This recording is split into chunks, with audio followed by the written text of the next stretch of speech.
Alarm bells go off on Ethiopia. Concerned governments should act to prevent further abuses. The fragile truce largely insulating civilians in northern Ethiopia from war crimes and other abuses may be unraveling. With many countries focused elsewhere, it is increasingly important that influential governments mobilize swiftly to prevent a resurgence of atrocities in the northern Tigray region that could spread further. In recent weeks, Ethiopian Prime Minister Abiy Ahmed accused the Tigray region's ruling party, the Tigray People's Liberation Front, TPLF, of using its budget for military activities. The Ethiopian army chief called the party a criminal clique that needs to be eliminated. Tensions have risen since Ethiopian authorities and the TPLF repeatedly appealed, without success, for international mediation. There have also been mounting tensions between Ethiopia and neighboring Eritrea, which Ethiopia's foreign minister alleged was colluding with the TPLF to wage war. For months, diplomats and analysts have been warning that provocations between the two countries could lead to renewed conflict in areas that have not had a chance to recover from previous fighting.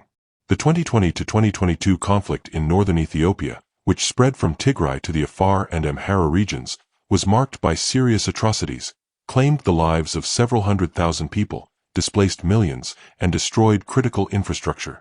The Ethiopian government imposed a crippling siege on Tigray, while local officials and Amhara militias in western Tigray carried out an ethnic cleansing campaign against the Tigrayan population that amounted to crimes against humanity.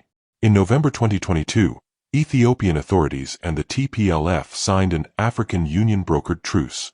But as its monitoring mechanism largely failed to pay attention to human rights abuses, warring parties, including the agreement's non-signatories, continued to abuse civilians in Tigray in violation of the agreement's pledges to protect civilians. Neither Ethiopia nor Eritrea have credibly prosecuted those responsible for the atrocities.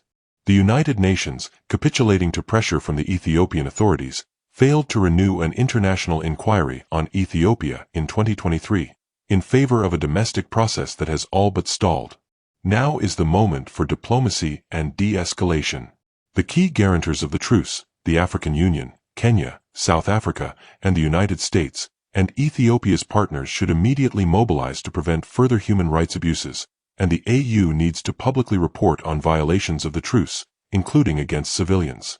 The risk of renewed cycles of atrocities is all too real.